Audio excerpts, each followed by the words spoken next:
السلام عليكم ورحمة الله وبركاته. الحمد لله الكريم المنان، والصلاة والسلام على حبيب الحنان وعلى آله الذين قالوا البيان. أما بعد। প্রিয় দর্শক, আমরা আছি সেমিফাইনালে। আজকে তিলাওয়াত করবে চারজন প্রতিযোগী। শুরুতেই পারফর্ম করবে মোহাম্মদ আফতাব উদ্দিন। দ্বিতীয় প্রতিযোগী হিসাবে স্টেজে আসবে ফাহিম আবদুল্লাহ। তৃতীয় প্রতিযোগী হিসাবে কোরআনের আলো ছড়াবে জুবাইর আহমদ নাসরুল্লাহ। সর্বশেষ প্রতিযোগী হিসেবে কোরআনের আলো ছড়িয়ে আমাদেরকে আলোকিত করবে নূর উদ্দিন জাকারিয়া। চারজন প্রতিযোগীর সঙ্গে পরিচিত হলাম। প্রিয় দর্শক, আজকের পর্বেও দুইজন প্রতিযোগীকে আমরা বিদায় জানাবো। এবার তাদের তিলাওয়াতকে যারা মূল্যায়ন করছেন সেই সম্মানিত অভিজ্ঞ বিচারকদের সঙ্গে আপনাদেরকে পরিচয় করিয়ে দিচ্ছি। বিচারক হিসেবে দায়িত্ব পালন করছেন অধ্যাপক আব্দুল মতিন আজহারি। আসসালামু আলাইকুম ওয়া রাহমাতুল্লাহি ওয়া বারাকাতুহু। বিজ্ঞ বিচারকের দায়িত্ব পালন করছেন কারি মোহাম্মদ আব্দুল্লাহ। আসসালামু আলাইকুম ওয়া রাহমাতুল্লাহি ওয়া বারাকাতুহু। বিচারকের দায়িত্ব পালন করছেন হাফেজ কারি আবু সালেহ মুহাম্মদ মুসা। আসসালামু আলাইকুম ওয়া রাহমাতুল্লাহি ওয়া বারাকাতুহু। সম্মানিত তিনজন বিদগ্ধ বিচারকের সঙ্গে আপনাদেরকে পরিচয় করিয়ে দিলাম। এবার শুরু করব তিলাওয়াত। শুরুতেই স্টেজ আসবে আফতাব উদ্দিন। তাকে প্রশ্ন করবেন ফদিলাতুশ শেখ কারি আবু সালেহ মুহাম্মদ মুসা।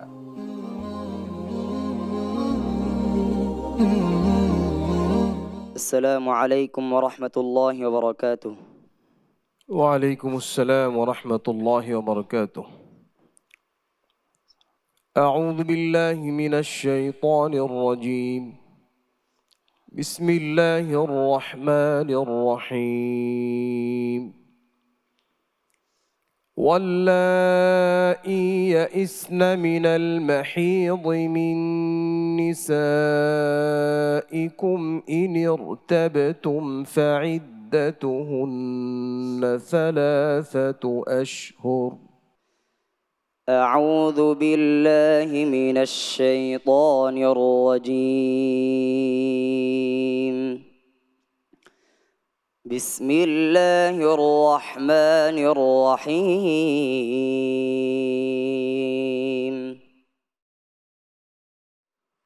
واللائي يئسن من المحيض من نسائكم إن ارتبتم فعدتهن ثلاثة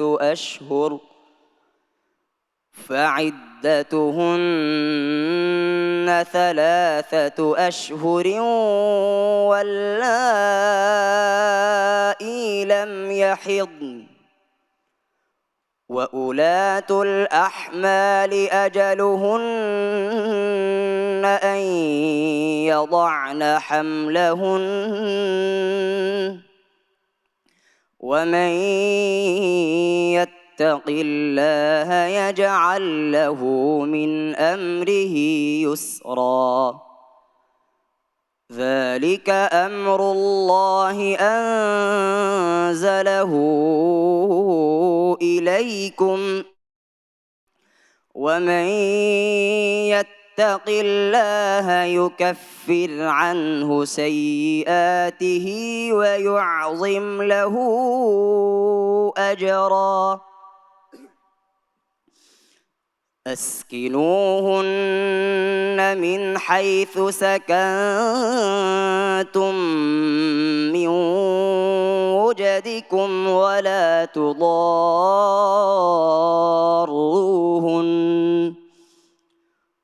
ولا تضاروهن لتضيقوا عليهن وإن كن أولات حمل فأنفقوا عليهن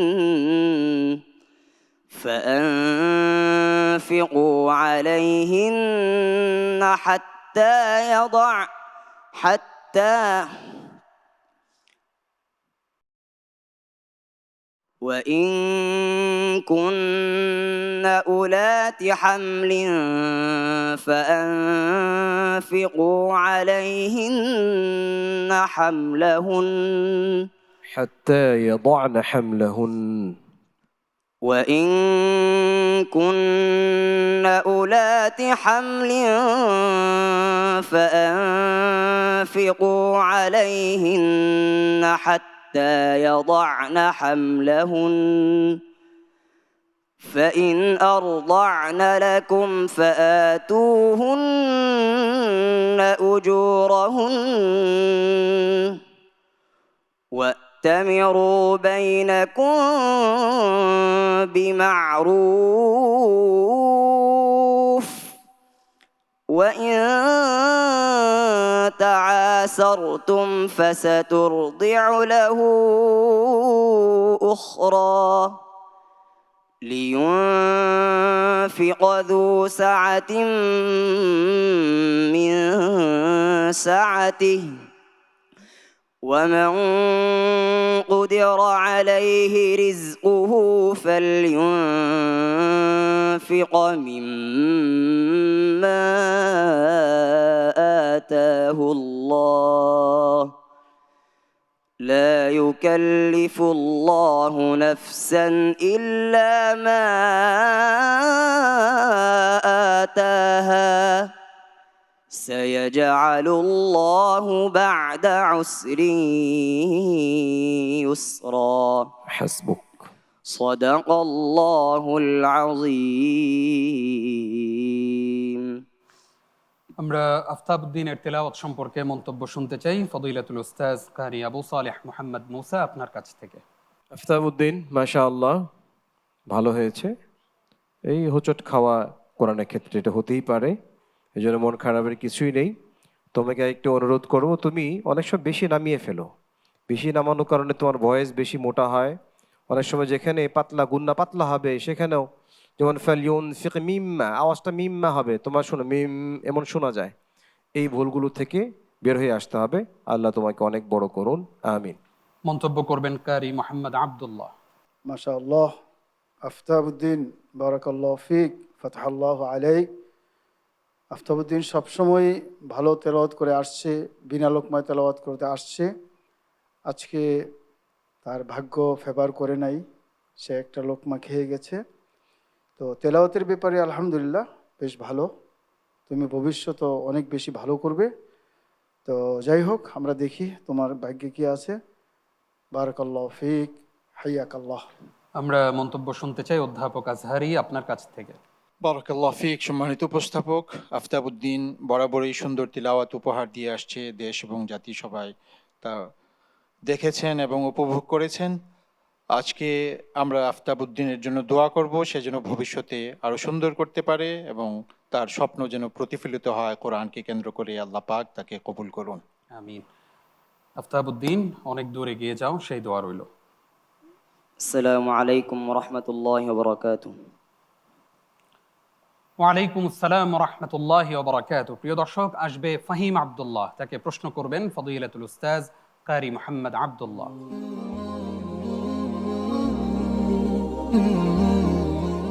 السلام عليكم ورحمة الله وبركاته.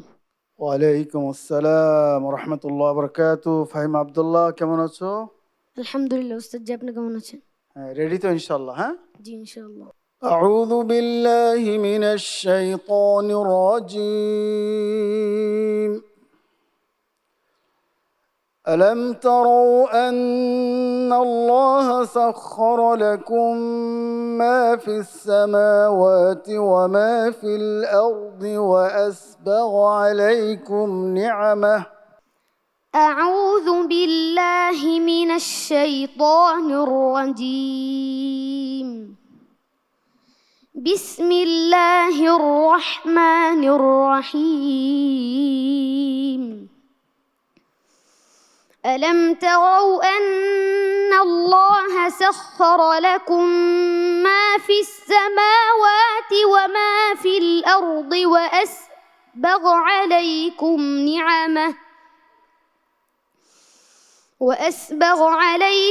نعمه ظاهرة وباطنة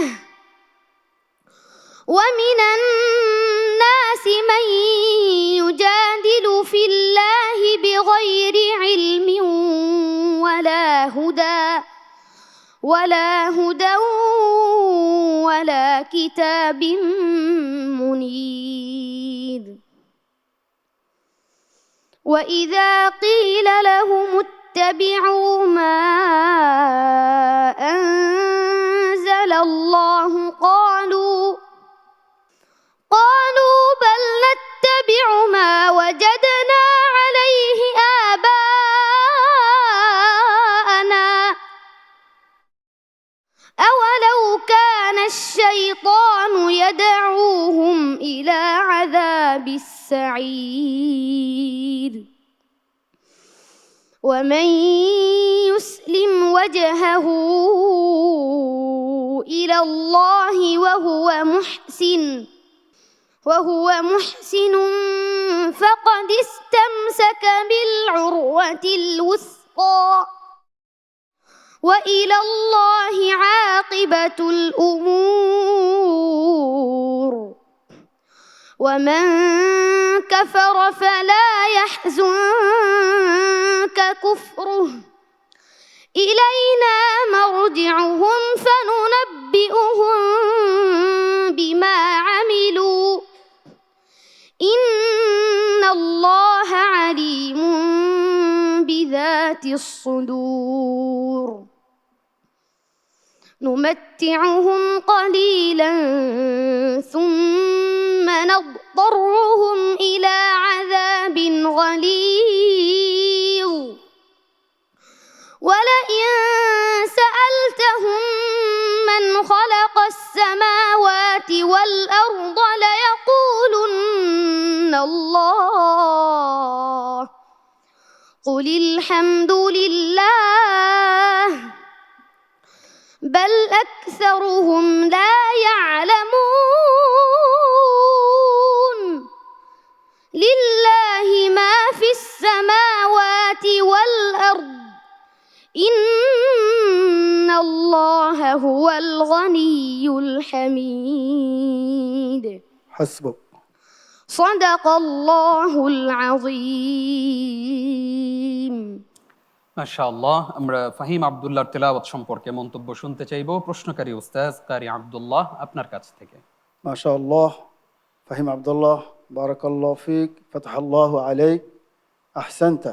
মাশাআল্লাহ সুন্দর তেলাওয়াত করেছো এবং তোমার সাধ্য অনুযায়ী তুমি চেষ্টা করেছো।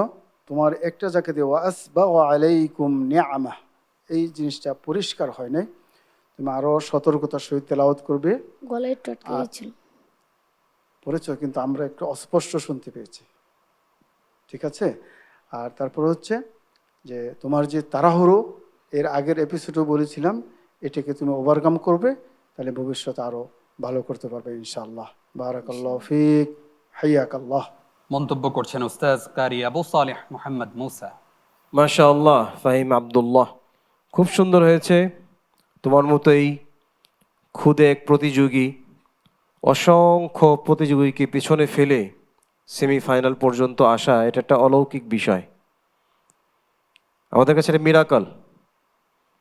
আল্লাহ তোমাকে কবুল করুন, তোমার মাতা পিতার চক্ষু শীতলকারী সন্তান হওয়ার তৌফিক দান করুন, আমিন। মন্তব্য করবেন উস্তাজ অধ্যাপক আব্দুল মতিন আজহারি। আমাদের ফাহিম আব্দুল্লাহ তার তিলাওয়াতের প্রারম্ভ এবং সমাপনী দুটিই ছিল খুব হৃদয়গ্রাহী। অনেক সুন্দর তিলাওয়াত করেছে। ছোট মানুষ হিসাবে তার তিলাওয়াত অনন্য, আমরা অভিভূত, আমরা তার উত্তরোত্তর উন্নতি কামনা করি। বারাকাল্লাহু ফিক। ফাহিম আব্দুল্লাহ, আল্লাহ তাআলা তোমাকে অনেক বড় করুন। آمين والسلام عليكم ورحمة الله وبركاته ওয়ালাইকুম আসসালাম ওয়া রাহমাতুল্লাহি ওয়া বারাকাতুহু। প্রিয় দর্শক, আপনারা দেখছেন জাতীয় হিফজুল কোরআন প্রতিযোগিতা মিনহাজুল কোরআন সিজন 2। আমরা আছি সেমিফাইনালের দ্বিতীয় পর্ব চলছে। আজকে 4 জন প্রতিযোগী তেলাওয়াত করবে, 2 জনকে আমরা বিদায় জানাবো। ডেকে নিচ্ছি পরবর্তী প্রতিযোগীকে। আসবে জুবায়ের আহমদ নাসরুল্লাহ, তাকে প্রশ্ন করবেন ফদিলাতুল উস্তাজ অধ্যাপক আব্দুল মতিন আজহারি।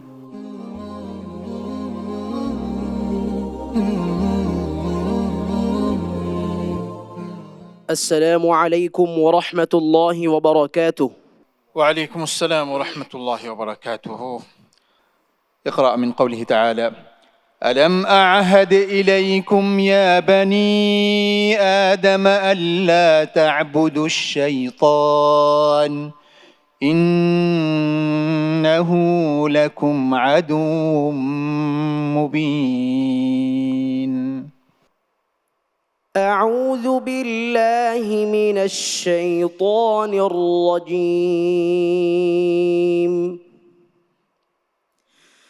بسم الله الرحمن الرحيم.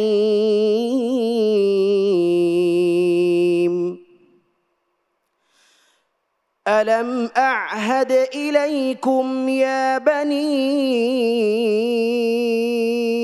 آدم ألا تعبدوا الشيطان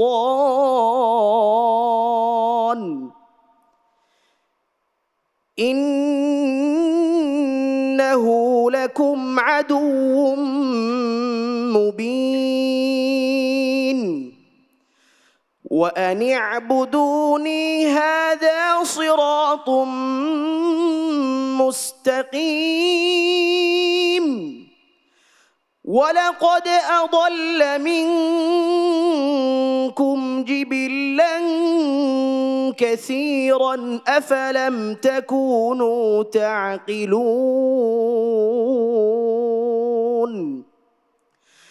هذه جهنم التي كنتم توعدون اصلوها اليوم بما كنتم تكفرون. اليوم نختم على أفواههم وتكلمنا أيديهم وتشهد أرجلهم بما كانوا يكسبون. ولو نشاء لطمسنا على أعينهم فاستبقوا الصراط فأنى يبصرون. ولو نشاء لمسخناهم على مكانتهم فما استطاعوا مضيا ولا يرجعون. ومن نعمره ننكسه في الخلق أفلا يعقلون. وما علمناه الشعر وما ينبغي له إن هو إلا ذكر وقرآن مبين لينذر من كان حيا ويحق القول على الكافرين. فتح الله عليك. صدق الله مولانا العظيم. মাশাআল্লাহ, আমরা জুবাইর আহমদ নাসরুল্লাহর তেলাওয়াত সম্পর্কে এবার মন্তব্য শুনতে চাইব প্রশ্নকারী ওস্তাজ আপনার কাছ থেকে। মাশাআল্লাহ, তাবারাক রহমান। বরাবরের মতোই জুবাইর আহমদ নাসরুল্লাহ একজন কোরআন শিল্পী। তার তিলাওয়াতের আর্ট, তার আওয়াজের সৌন্দর্য, তার শক্তিশালী উপস্থাপনা সব কিছু মিলে একটি অনন্য তিলাওয়াত আমাদেরকে উপহার দিয়েছে। আমরা তার উত্তরোত্তর উন্নতি কামনা করি। ইনশাআল্লাহ আমরা তাকে দেশে এবং আন্তর্জাতিক পরিমণ্ডলে সম্মানিত হোক এই আশা আল্লাহ তাআলার কাছে পেশ করি। বারাকাল্লাহু ফিক। আমিন। আমরা মন্তব্য শুনতে চাইব কারি মোহাম্মদ আব্দুল্লাহ আপনার কাছ থেকে। মাশাআল্লাহ, জুবাইর আহমদ নাসরুল্লাহ, বারাকাল্লাহু ফিক, ফাতাহাল্লাহু আলাইক, আহসানতা। মাশাআল্লাহ, আজকে জুবাইর আহমদ তাহমিদ সেমিফাইনালে যেভাবে তেলাওয়াত হওয়ার কথা ছিল, আলহামদুলিল্লাহ আল্লাহ রাব্বুল আলামিন তাকে সেইভাবে তেলাওয়াত করার তৌফিক দান করেছে। প্রত্যেকটা পর্বেই তার উপস্থাপনা ছিল একটার পর একটা উন্নততর। আজকেও সেই ধারাবাহিকতা রক্ষা করেছে। তো তোমার জন্য আমরা দোয়া করি আল্লাহ যেন তোমাকে কোরআনের জন্য কবুল করে। বারাকাল্লাহ ফিক, হাইয়াকাল্লাহ। আমরা মন্তব্য শুনতে চাইব কারি আবু সালেহ মোহাম্মদ মৌসা আপনার কাছ থেকে। মাশাআল্লাহ, জুবাইর আহমদ নাসরুল্লাহ, সুন্দর পড়েছ তুমি। আগে যে মুলাহাজাগুলো দিয়েছিলাম মোটামুটি ঠিক হয়েছে, তারপরেও কোথাও গুন্না বেশি হয়েছে। যিকরও এই ঈদগামে বা গুন্না পরিপূরণ আঁকে যায়নি। তোমার কাছ থেকে একটি আয়াত আমি আবার একটু শুনবো। ওমান নুআম্মিরহু, এখান থেকে পরে তো একটু দেখি। ومن نعمره ننكسه في الخلق أفلا يعقلون।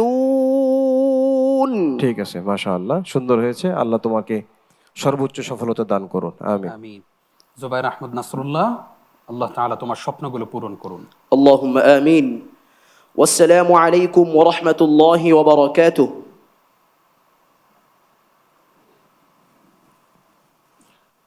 ওয়ালাইকুম আসসালাম ওয়া রাহমাতুল্লাহি ওয়া বারাকাতুহু। প্রিয় দর্শক, ডেকে নিচ্ছি আজকের পর্বের সর্বশেষ প্রতিযোগীকে। স্টেজে আসবে নূরউদ্দিন জাকারিয়া, তাকে প্রশ্ন করবেন কারি মোহাম্মদ আব্দুল্লাহ।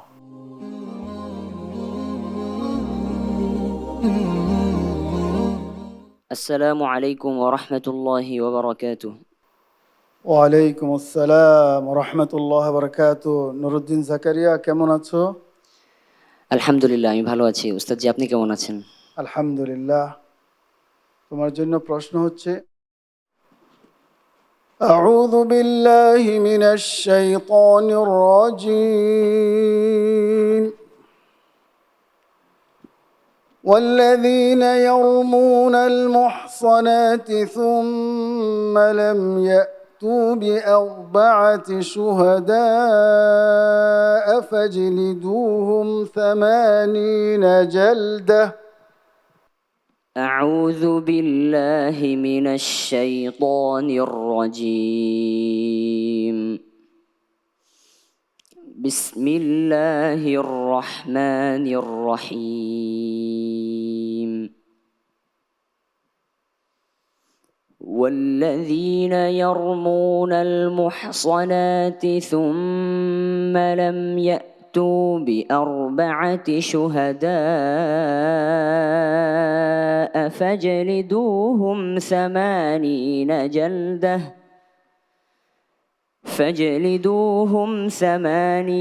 جلدة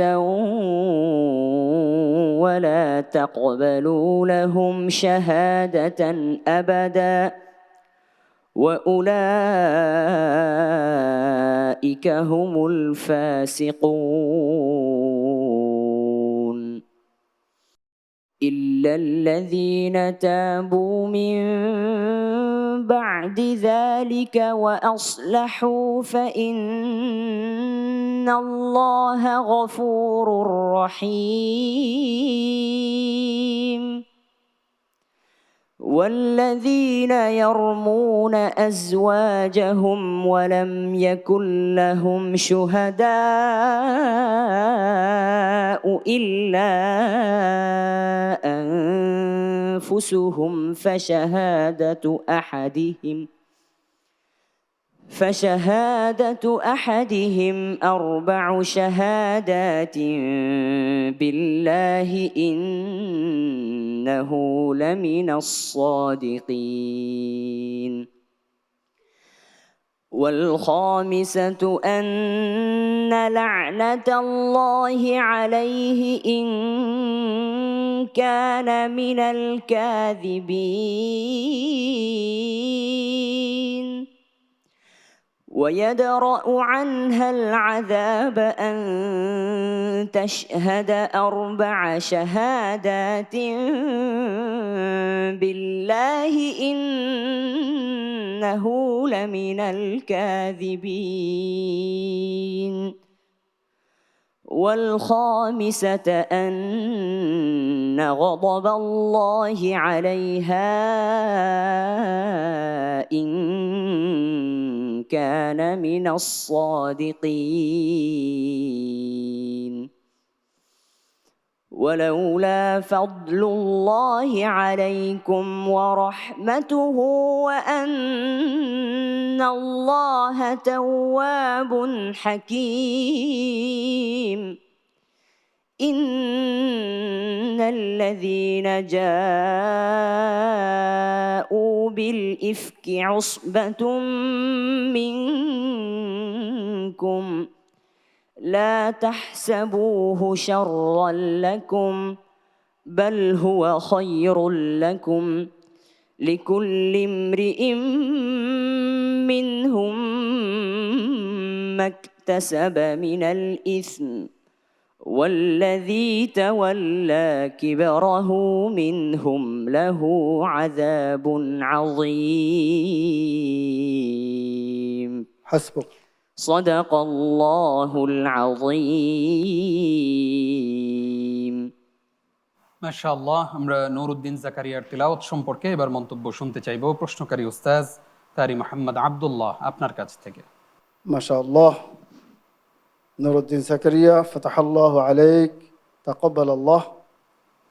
অত্যন্ত সুন্দরভাবে তুমি তেলাওয়াত করেছ। তোমার যে ঐতিহ্য, প্রত্যেকটা জায়গাতে তুমি যেভাবে কারুকাজ করো, আজকেও ছিল আলহামদুলিল্লাহ। বিনা লোকমায় পড়েছ, সেমিফাইনাল চলছে, তো তোমার জন্য অনেক শুভকামনা। আল্লাহ তোমাকে কোরআনের জন্য কবুল করুক। বারাকাল্লাহু ফিক। মন্তব্য শুনতে চাইব উস্তাজ কারি আবু সালেহ মোহাম্মদ মুসা, আপনার কাছ থেকে। মাশাআল্লাহ, নুরউদ্দিন জাকারিয়া সুন্দর হয়েছে, কিন্তু আজকে একটু নিষ্প্রভ মনে হয়েছে আমার কাছে। অন্য অন্য পর্বের তুলনায় সেমিফাইনালে যেমন হওয়া দরকার ততটুকু আমার কাছে মনে হয়নি, কিছুটা কম আছে। শ্বাসের এক জায়গায় ঘাটতি দেখা দিয়েছিল। তুমি এই বিষয়গুলো থেকে ফাইনালে যেতে হলে, ফাইনালে ভালো করতে হলে, আগামীতে ভালো করতে হলে এই সমস্ত দুর্বলতা কাটিয়ে উঠতে হবে। সেমিফাইনাল উঠেছি, কি হয় না হয় এই ধরনের চিন্তা ঝেড়ে ফেলে দিতে হবে। নিজের মন মতো করে সাহস নিয়ে পড়তে হবে। যা হবে তাকদিরে যা লেখা আছে তাই হবে, এটা মেনে নিয়ে পড়তে হবে, তাহলে সুন্দর পড়তে পারবে আরো। আল্লাহ তৌফিক দান করুন। আমিন। মন্তব্য করবেন উস্তাজ অধ্যাপক আব্দুল মতিন আজহারি।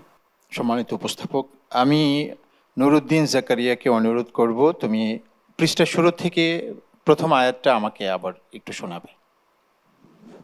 ওয়াদরাউ ويدرأ عنها العذاب أن تشهد أربع شهادات بالله إنه لمن الكاذبين হাসবুক। নুরউদ্দিন জাকারিয়া প্রতিনিয়ত আমাদেরকে সুন্দর তিলাওয়াত উপহার দিয়েছে। তার তিলাওয়াত বিশ্বমানের, আমরা সবাই তার ব্যাপারে আশাবাদী।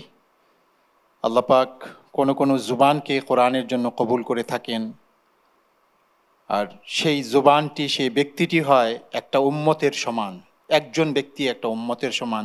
আল্লাহ বলেছেন, ইন্না ইব্রাহিম কানা উম্মাতান কানিতান লিল্লাহি হানিফা। ইব্রাহিম নিজেই এক উম্মত সমতুল্য।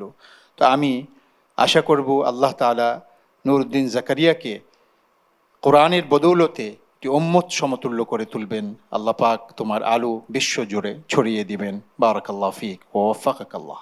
আমিন। নুরউদ্দিন জাকারিয়া আগামী দিনগুলোতে আল্লাহ তাআলা সুযোগ দিলে আরো ভালো করবে, কেমন? إن شاء الله ইনশাআল্লাহ। والسلام عليكم ورحمة الله وبركاته ওয়ালাইকুম আসসালাম ওয়া রাহমাতুল্লাহি ওয়া বারাকাতুহু। প্রিয় দর্শক, সেমিফাইনালিস্ট সবার তেলাওয়াত আমরা শুনলাম। আমরা 4 জন প্রতিযোগীর তেলাওয়াত শুনলাম আজকের পর্বে। 2 জনকে আজকে আমরা বিদায় জানাবো। তো আপনারা দেখছেন জাতীয় হিফজুল কোরআন প্রতিযোগিতা মিনহাজুল কোরআন সিজন 2।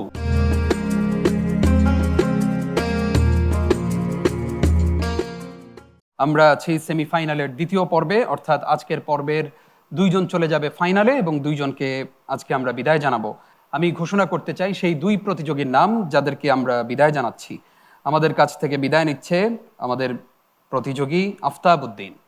আফতাবউদ্দিন পেয়েছে 80। আফতাবউদ্দিন, তোমার জন্য অনেক অনেক দোয়া রইল। আল্লাহ তাআলা তোমাকে অনেক বড় করুন। প্রিয় দর্শক, সেই সাথে আরও একজন প্রতিযোগীর নাম আমরা ঘোষণা করতে চাই, যেই প্রতিযোগী অনেক ভালো তেলাওয়াত করার পরেও আজকে সেমিফাইনাল থেকে বিদায় নিচ্ছে। আমরা দেখতে পাচ্ছি বিজ্ঞ বিচারকদের রায়ে 85 নম্বর পেয়ে আজকের এই সেমিফাইনাল থেকে মিনহাজুল কোরআন সিজন 2 থেকে বিদায় নিচ্ছে ফাহিমা আব্দুল্লাহ। ফাহিমা আব্দুল্লাহ আমাদের ছোট প্রতিযোগী, খুদে হাফেজ, কিন্তু আজকের তার তেলাওয়াতে বিজ্ঞ বিচারকগণ যে রায় দিয়েছেন সেই রায়ে আমি তাদেরকে বিদায় জানাচ্ছি। সেই সাথে জুবায়ের আহমদ নাসরুল্লাহ এবং নুরউদ্দিন জাকারিয়া চলে যাচ্ছে ফাইনালে। প্রিয় দর্শক শ্রোতা, আজকের মতো সেমিফাইনাল এখানেই শেষ হলো। আগামীকাল শুরু হবে ফাইনাল। আমাদের ফাইনাল দেখবার আমন্ত্রণ জানিয়ে আজকের মতো বিদায় জানাচ্ছি আমি নিজাম বিন মুহিব। আসসালামু আলাইকুম ওয়া রাহমাতুল্লাহি ওয়া বারাকাতুহু।